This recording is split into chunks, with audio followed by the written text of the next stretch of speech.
सैयानों को हराने के लिए अब एंजल्स पर लगी सभी सीमाएं हटा दी गई हैं। महाशक्तिशाली एंजल्स अब अपनी 100% ताकत और क्षमताओं का प्रयोग कर सकते हैं। इसका मुकाबला करने के लिए गोहन और ब्रॉली ने भी अपनी अंतिम और सबसे शक्तिशाली रूपों में रूपांतरण कर लिया। उन्हें उम्मीद थी कि वे इन असाधारण शक्तिशाली एंजल्स को हरा सकेंगे। आज के महायुद्ध में जब गोहन ने एंजल्स की पूरी शक्ति देखी तो वह थोड़ा पीछे हट गया। उसका डर सैयानों के आत्मविश्वास को डगमगाने लगा। लेकिन जब वह पूरी तरह से कोने में आ गया तो उसके भीतर की भूली हुई शक्ति फिर से जाग गई। एंजल क्लोरन के की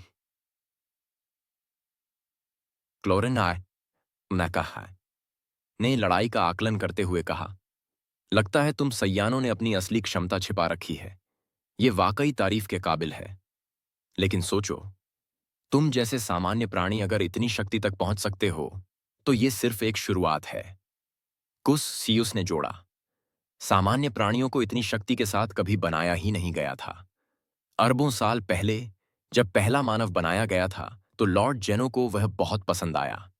उन्होंने उसे अद्वितीय शक्ति दी, इतनी कि वह लगभग ग्रैंड प्रीस्ट के बराबर हो गया। लेकिन वह मानव असंतुष्ट रहा। वह चोरी छिपे कृष्ण स्प्रिंग का जल पी गया जो सिर्फ शुद्धतम आत्माओं के लिए था। उसका हृदय भ्रष्ट हो गया, जल स्रोत सूख गया और सारा ब्रह्मांड अंधकारमय ऊर्जा से भर गया। लॉर्ड जेनो ने उसे हमेशा के लिए सील कर दिया। उस दिन के बाद लॉर्ड जेनो ने मानवों को बनाना बंद कर दिया।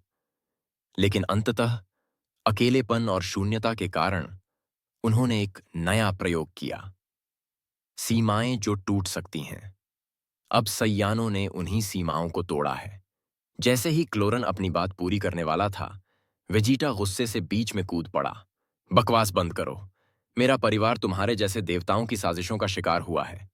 अब तुमसे कोई सहानुभूति नहीं चाहिए। अपनी बातें अपनी कब्र में ले जाओ। अचानक एक चमकदार धारदार हथियार क्लोरन के सीने में घुस गया। वह चौंक गया। तुमने कब हमला किया? यह हमला किसी और का नहीं बल्कि गोकू का था। कुछ भी हैरान था। मैं तो उसे हर वक्त देख रहा था। फिर भी? गोकू हंसा और कहा, आके टाइप की किसी दे पा। मैं कहा, जो तुमने देखा वह मेरा सिर्फ एक शेडो था। क्लोरन, जो अब घायल हो चुका था, अपनी छड़ी से देवताओं की ऊर्जा सोखने लगा। उसने सीने में बने छेद को बंद कर लिया और कहा, मुझे एक क्षण के लिए लगा तुम जैसे तुच्छ प्राणी मेरा खून बहा सकते हो। अब क्लोरन की शक्ति आसमान छूने लगी थी। अन्य ब्रह्मांडों के गॉड ऑफ डिस्ट्रक्शन तक कांपने लगे। दूसरी ओर वाडोस वाडोस, जो कि एक अन्य ब्रह्मांड की एंजेल है, चौंक गई। ये ऊर्जा कैसा? हम ये एंजेल की है। क्लोरन आखिर क्या कर रहा है? ब्रह्मांड में इतनी ऊर्जा छोड़ना बहुत खतरनाक है। और अब जो सील हमारी शक्तियों को दबा रहा था वह भी ढीला हो गया है।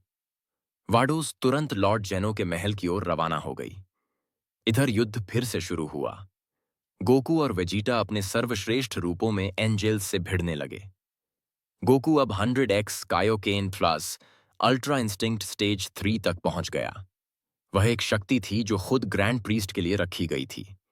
वेजिटा, जो अपनी ताकत खोता जा रहा था, अचानक एक नया रूप धारण करता है। इतनी तीव्र ऊर्जा कि एंजेल्स तक भयभीत हो गए। वह ताकत जिससे केवल लॉर्ड जेनो की मौजूदगी का आभास होता था, अब वेजिटा में थी। कुस, जो अब तक 80% ताकत पर लड़ रहा था, ब्रॉली और गोहन के संयुक्त हमलों के कारण जूझ रहा था। लेकिन क्लोरन अभी भी सबसे बड़ा खतरा बना हुआ था। उसने लड़ाई के दौरान चारों ओर की जीवन ऊर्जा को अवशोषित करना शुरू कर दिया और खुद को फिर से पूर्ण रूप में बदल दिया। गोकू, वेजिटा, गोहन और ब्रॉली की संयुक्त शक्ति अब भी उसके सामने संघर्ष कर रही थी। क्लोरन, हंसते हो? तुम कहते हो तुमने 100 साल तक ट्रेनिंग की, लेकिन हमने अरबों साल ट्रेनिंग की है। तुम सैयान वाकई दिलचस्प हो, लेकिन अब ये अंत है। क्या सैयानों को किसी छिपी हुई शक्ति का सहारा मिलेगा? क्या लॉर्ड जेनो खुद मैदान में आएंगे, या यह एंजल्स की अंतिम विजय होगी? अगली कड़ी में जानिए, जब ब्रह्मांडों की अंतिम शक्ति आमने सामने टकराएगी।